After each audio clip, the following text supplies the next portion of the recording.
Minasang, konnichiwa. God bless you po sa inyong lahat at ang pag-aaralan po natin ngayon ay kung paano po makukuha yung knife form.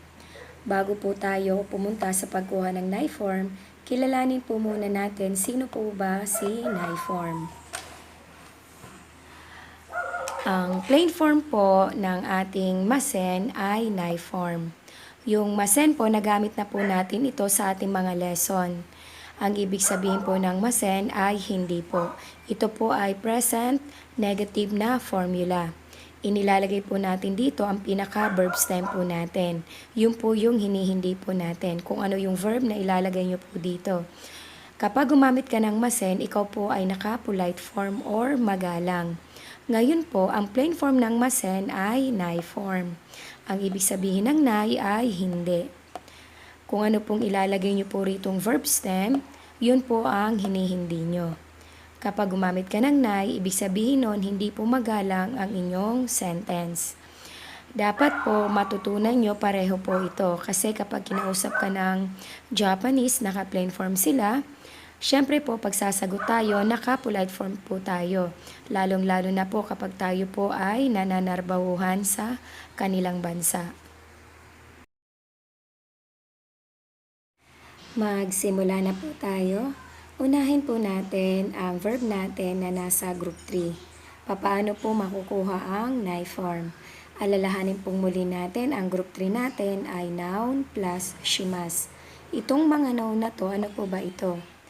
Ito po ay ang mga sports or games, gatherings or event, to do something. Ngayon po, paano po kumuha ng nai form ng group 3? Tatandaan lang po natin ito. Tanggalin lang po ang mas form at palitan ng nai form or nai. Kahit po yung ating formula ay masen, mashta at masendashta, tanggalin nyo lang po yon at palitan ng nai form. Makukuha nyo na po yung pinaka-nai form ng ating group 3. Ganun lang po siya kadali. At yung isa pa po nating group 3, yung salitang kimas. Kimas, ibig sabihin ay to come or darating. Papaano naman po si kimas kay group 3? Tandaan po natin. Medyo mahaba-haba po. Tandaan, hindi lang mas ang tatanggalin. Hindi lang daw po mas ang tatanggalin. Pati yung ki. Ibig sabihin, lahat sila ay tatanggalin ng buo. Wala na pong natira. Ang ipapalit daw kay ki, ang ipapalit kay ki ay ko. Ko na malambot at lagyan ng nai. Magiging konay. Pakitandaan po ito. Kapag nakita nyo po si kimas na to come at kukunin mo yung plain form ng masen, magiging konay. Kunay. Kapag tinanong ka, ashta kunay, bukas hindi ka darating. Example na po tayo. Teneso shimas. Ibig sabihin magte-tennis. Ngayon po, kukunin natin ang nai form ng teneso shimas. Sabi kanina, tandaan, tanggalin lang ang mas, kaya may guhit na po siya. Ang natira ay tenesu. Kukunin natin yung shi at papalitan lang daw yung mas ng nai. Naging teneso shinai. Teneso shinai. Ibig sabihin, hindi magte-tennis. Naka-plain form na po siya. Next po, benkyou shimasu. Benkyou shimasu. Ibig sabihin, mag-aaral. Nakatanggal na rin po ang kanyang mas. Benkyou. Kopyahin natin yung shi at ilagay natin yung nai. Naging benkyou shinai. Benkyou shinai. Ibig sabihin, hindi mag-aaral. Naka-plain form din po. Tapos po, yung ating isang group 3 na verb ay kimas. Pagdating po dito, sabi kanina, hindi natin kokopyahin yung kimas. Tatanggalin natin ito ng buo. Ang ilalagay natin, tatandaan po natin ay ko. At lalagyan natin ng nai. Ito po ay special. Naging konay. Si kimas po, na darating ay naging konay. Konay. Tatandaan po natin ito. Ang ibig sabihin po niyan, hindi darating.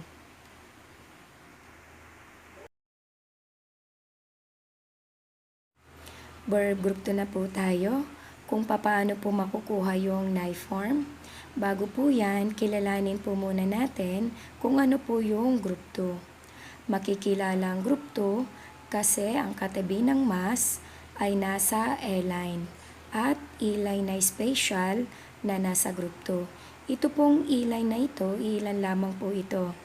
Kung halimbawa po hindi nyo po maalala, maaari nyo pong balikan yung video po natin tungkol po sa verb group 1, group 2 at group 3 na polite form. Ano po ang dapat natin tandaan sa pagkuha ng knife form ng group 2? Ang tatandaan lang po natin, tanggalin lang po ang mas at palitan lang po ng knife form. Ganun lang po siya kadali. Example na po tayo. Ang binigay po muna natin dito yung mga A-line, yung mga mas po dahil yun ang tatanggalin. Nilagyan na po natin ng guhit kasi ang rules ng group 2, tanggal mas, palit nay lang. Isulat po natin dito yung tabi. Tapos plus nay. Naging tabi nay. Ang ibig sabihin ng nay ay hindi, kaya hindi kakain. Next po, yung bubuksan, tanggal mas, ang natira ay ake. Plus nay. Naging akenay. Akenay. Ibig sabihin hindi bubuksan. Next po, nemas matutulog. Tanggal mas. Natira ay ne. Plus yung ating nay. Nenay. Nenay. Ibig sabihin hindi matutulog. Basahin po uli natin. Tabenay, hindi kakain. Akenay, hindi bubuksan. Nenay, hindi matutulog. Next example po tayo, nasa group 2 pa rin po tayo. Pero ngayon po ay naka-E-line po tayo. Ilan lamang po ito sa mga special ng group 2 na nasa E-line. Ngayon po, tanggalin natin yung mga mas nila. Kasi ang rules ni group 2, tanggal mas lang po, add nay. Yung mi mas, manunood. Kunin natin yung mi, ilagay natin yung nay. Naging minay. Minay, ibig sabihin hindi manunood. Next, yung imas, ibig sabihin mayroon. Ang tinutukoy nito, living things, tao or hayop po. Tinanggal yung mas, ang natira ay i. Ibig sabihin, naging inay. Inay, ibig sabihin ng inay, wala. Halimbawa po, tinanong kung sino yung nandyan, sabihin mo, inay. Next po, manghihiram, karimas, tinanggal ang mas, ang natira ay kari. Plus yung ating nay, naging karinay. Karinay, ibig sabihin hindi manghihiram. Basahin po natin. Minay, hindi manunood. Inay, wala. Karinay, hindi manghihiram.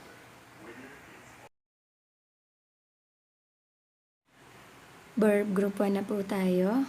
Kung papaano po makukuha yung knife form. Bago po yan, kilalanin din po natin ang group 1. Makikilalang group 1 kasi ang katabi ng mas ay E-line. Sabi dito, mag-ingat, huwag isama ang E-line na special ng group 2. Kaya dapat po sa ulado nyo po ang special ng group 2. Ilan lamang po yon kasi baka maisama nyo po sa group 1. Magkaiba po ang karakteristik ni group 2 at ng group 1 po. Papaano po makukuha ang knife form ng group 1? Tandaan, may 1 pong nakasulat dito. Ibig sabihin, may number pa pong kasunod dito na dapat tandaan. Ngayon po, tanggalin daw ang mas. Nakaguhit na yung mas natin. Tapos, ang E-line ay papalitan ng A-line. Yung E-line po rito, sa katabi ng mas, tatanggalin natin yon at papalitan ng A-line. Halimbawa, yung chi, papalitan mo ng ta. Pakita natin bakit ta yung ating ipinalit.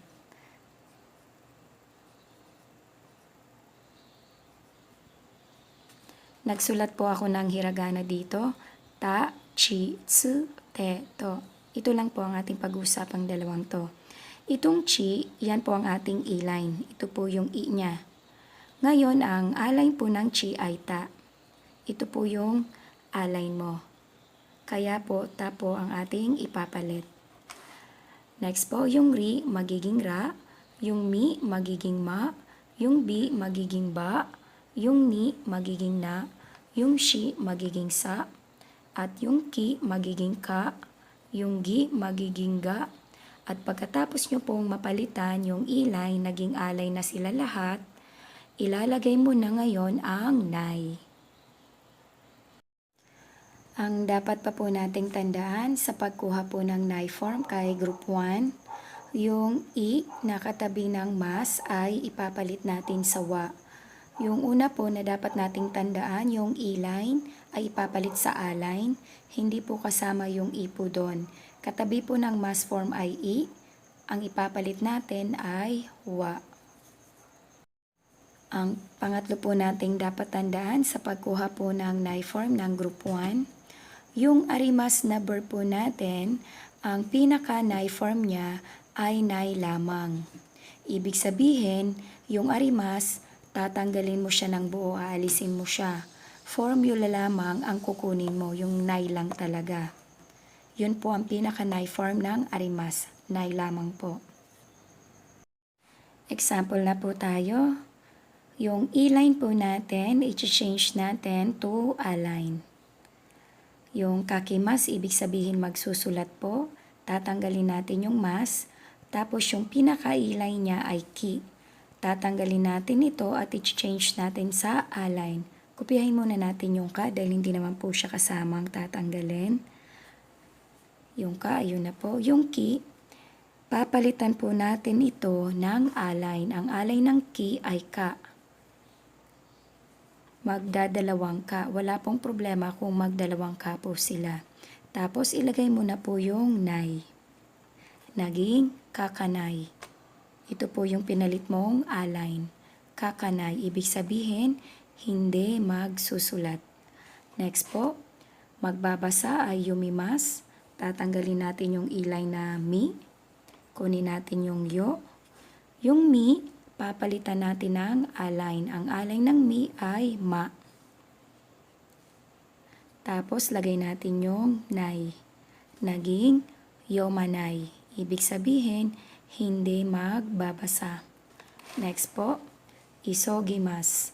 Ibig sabihin, magmamadali. Tatanggalin natin yung e-line niya na gi. Isulat natin yung i. So, yung gi, papalitan po natin ng a-line. Ang a-line ng gi ay ga. Isoga plus yung ating nay. Isoganay, ibig sabihin hindi magmamadali. Basahin po natin. Kakanay, hindi magsusulat. Yumanay, hindi magbabasa. Isoganay, hindi magmamadali. Example pa po tayo para po sa e-line. Papalitan po natin ang a-line. Ang pupunta po ay ikimas. Tatanggalin na po natin ang mas form. Tapos yung pinaka-e-line niya ay ito. Kopyahin po natin yung i. Tapos yung ki, tatanggalin po natin. Ang ipapalit po nating alin sa kanya ay ka. Tapos ilagay na po natin ang nay. Naging ikanay. Ibig sabihin, hindi pupunta. Next po, magsasalita, hanashimas.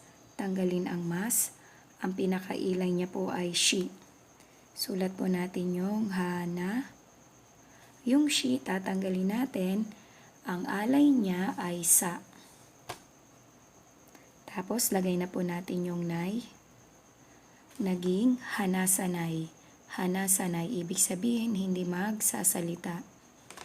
Next po, nauunawaan or naiintindihan, wakarimas. Tanggalin ang mas. Yung ri, ito ang pinaka-e-line. Kunin natin yung waka. Tapos yung ri, ang pinaka-alay ng ri ay ra. Wakara plus nay. Kaya naging wakaranay. Wakaranay, ibig sabihin hindi naunawaan or naiintindihan. Basahin po natin. Ikanay, hindi pupunta. Hanasanay, hindi magsasalita. Wakaranay, hindi maunawaan or hindi maintindihan.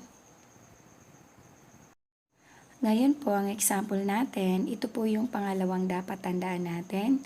Yung i, yung katabi po ng mass form na i, tatanggalin natin yon, i-change natin si i kay wa. Halimbawa po, itong bibili kay mas, andito po yung i. Ngayon po, isulat po muna natin yung ka. Ngayon po, yung i, tatanggalin natin ito at papalitan natin ng wa. Naging kawa plus nay. Naging kawanay. Ibig sabihin, hindi bibili. Next po, magbabayad, haraymas. Ito yung i niya. Sulat natin yung hara. Tapos yung i, change to wa. Naging harawa plus yung ating nay. Naging harawanay. Ibig sabihin, hindi magbabayad. Next po, tetsudaimasu. Ibig sabihin, tutulong. Ito yung i niya. Isulat natin ang tetsuda. Yung i, magiging wa plus nay tayo. Naging tetsudawanay. Basahin po natin. Kawanay, hindi bibili. Harawanay, hindi magbabayad. Tetsudawanay, hindi tutulong. Ang last po natin na dapat tandaan sa pagkuha ng nay form kay group 1, yung arimas po nang ibig sabihin ay meron, pero po ang tinutukoy niya dito ay non-living things. Sabi po kanina, yung arimas daw, ang pinaka-nay form niya ay nay lamang. Kumbaga, yung formula lamang po. Ibig sabihin, tatanggalin natin ng buo ang salitang arimas. Ang ipapalit natin sa kanya, ang pinaka-plain form niya ay nay. Ibig sabihin ng nay ay wala.